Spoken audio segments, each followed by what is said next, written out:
Okay. If you were reviewing resumes for prospective employees, which qualities would you look for? Well, I look for people a lot, and the biggest thing I look for is that they have a passion for whatever they're going to do. And if they aren't really excited about it, it probably isn't going to work that way. But if they're enthused, they jump out of bed in the morning thinking about doing it, and they have fun doing it, they're going to succeed in the job. You know, you just can't miss. What is your best advice for a new investor? For a new investor, well, I would do a lot of reading before I invested. In other words, I would prepare for it. I wouldn't just jump in the water until I thought I knew how to swim.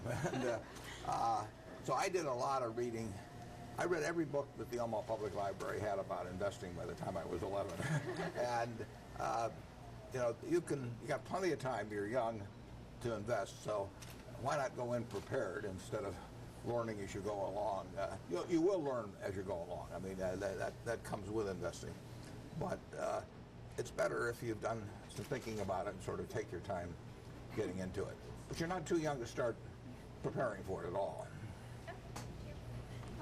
How do you know which nonprofit organizations that you're going to give money to? Well, the best thing to do is give the ones you're interested in. I mean, there are all kinds of good things to do. It's take Girl Scouting, but I mean, there's all kinds of things that are helping people, and you want to get tied in with people you think will really get the job done. I mean, you can stick a name on anything, but it doesn't mean that they're going to necessarily do what they're saying. So you really want some place that's effective. So you want to go out and look at what they've really achieved, and then you still want to go down the grain of what interests you. I mean, you know, you'll all grow up and have had a great experience in Girl Scouting, so you may decide that that's a particular interest of yours.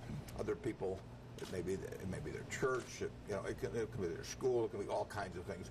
And the important thing, it's important to you personally which one you choose, but there's no one that I regard as a 10 and another one as an 8. It's the one that does something for you and that really grabs your interest as well as your money.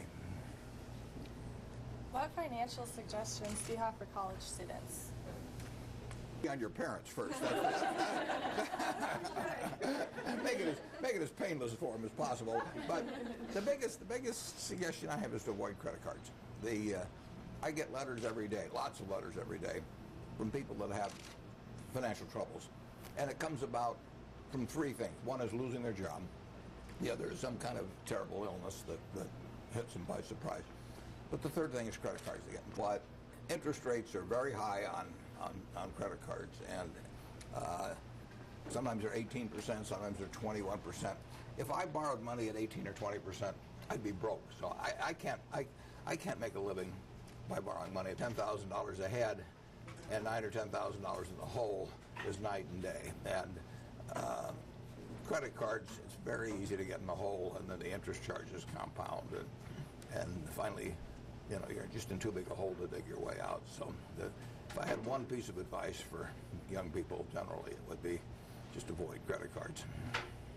Well, I read that you bought your first stock when you were 13, and I was wondering what that stock was, and do you know how much it's worth today? Well, actually, I bought the first stock when I was 11. It was in 1942. Yeah, maybe I lied about my age. I don't know. Yeah, I actually had to do it through my dad because they wouldn't take an order from a minor. But it was a company called City Service Preferred. I bought it at 38 1/4.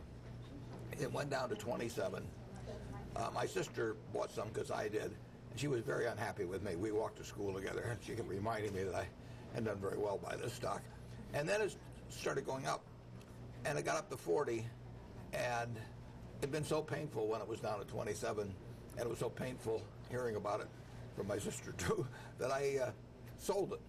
And then it went to about 210 after that, and it was a preferred stock, so they called it, so it isn't around anymore. But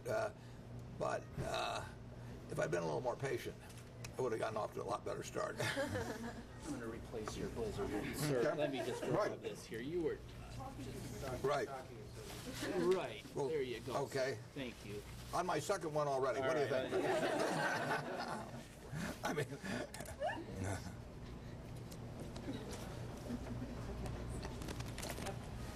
Well, let me ask you questions then.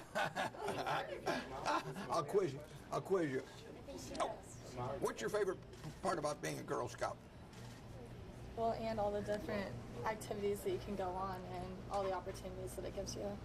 And what are the most important ways you help people? Well, our gold and silver and bronze awards, you help the community doing that. And also, you help people when you go to camp, and you always donate items to the different service projects that they do. And you probably made a lot of good friends too, Yeah. haven't you? Yeah, that's terrific. The friends you make are enormously important. Yep. I mean, I've been lucky over the years. And the friends I've had. I try to be friends with people who are Dairy Queens, so big helpings.